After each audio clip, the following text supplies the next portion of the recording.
Hi, good afternoon. It's lovely to see you all here. In 1916, Edwin Arlington Robinson, the only poet to ever receive 3 Pulitzer Prizes, wrote an article in the North American Review about his 1911 fellowship at MacDowell, a mere 4 years after its foundation.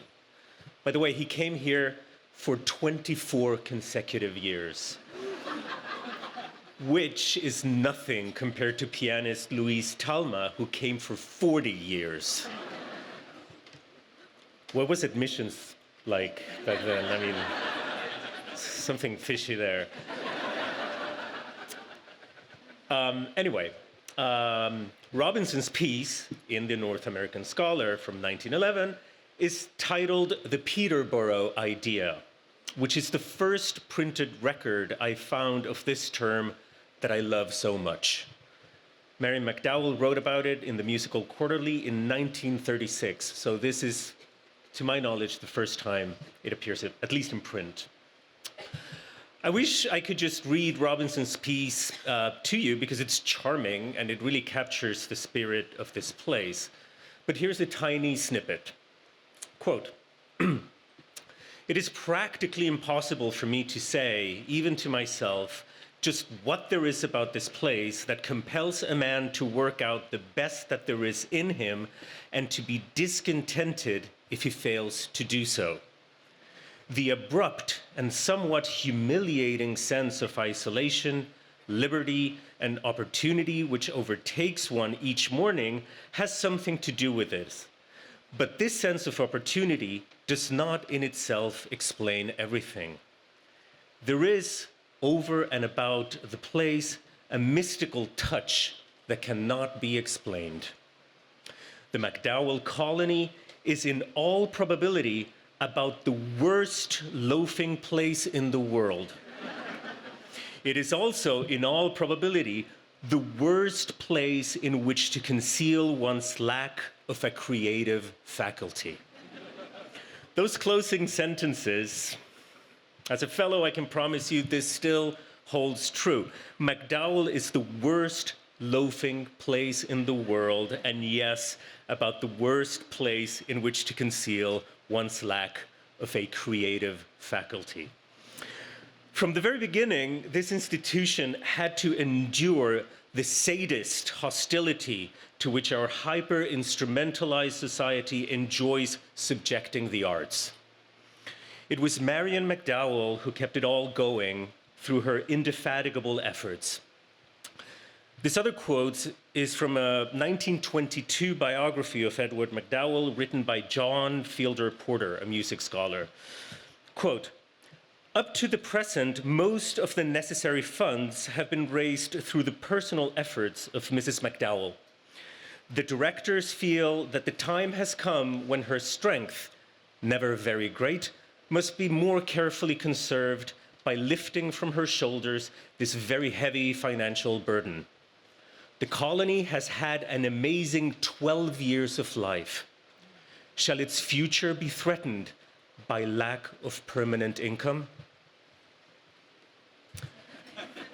Today, 104 years after those ominous words, I am thrilled to say that very much thanks to your support, MacDowell is doing better than ever. The 15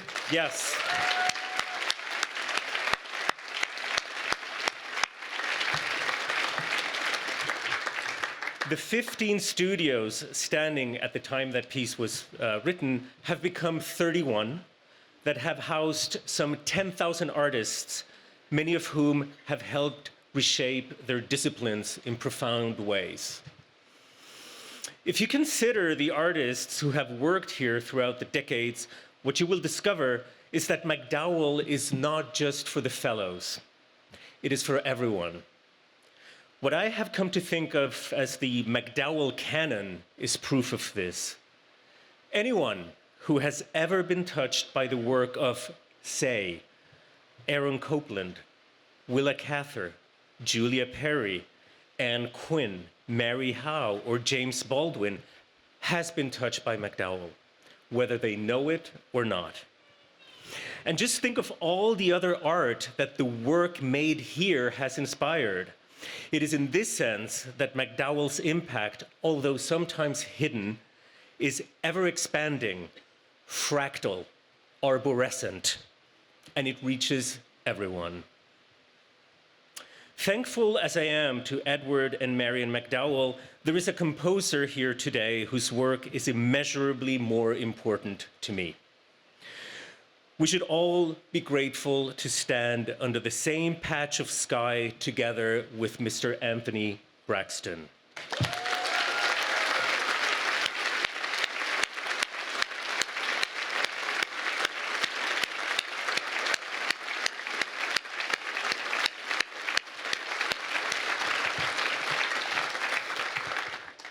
I can barely believe my good fortune that he whose music has been with me since my teens happens to be the recipient of this most richly deserved MacDowell Medal during my very first appearance at these festivities.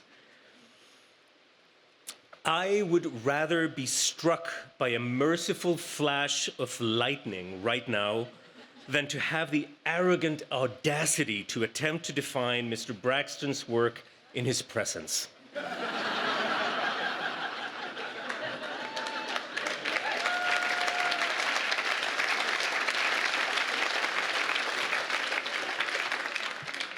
I will only say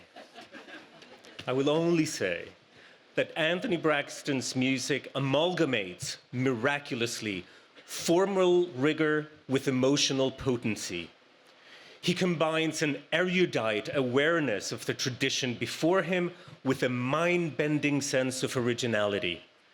He fuses the most stunning rhythmic, melodic, and harmonic surprises with the deepest possible respect for music's main materials: tone, time, and silence.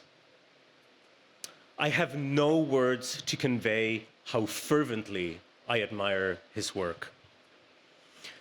Anthony Braxton is not only the kind of artist who MacDowell absolutely needs to honor, he is also the exact sort of artist who MacDowell needs to keep fostering.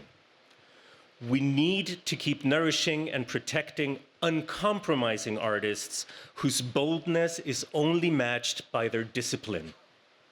Artists who understand that part of the beauty and power to be found in their work comes from the fact that it refuses to be commodified and codified. Artists who are at the absolute vanguard of form. Artists who strive to understand the past to better imagine the future for the rest of us who are stranded in the present. Supporting this kind of artist is, as I see it, the Peterborough idea. Thank you very much.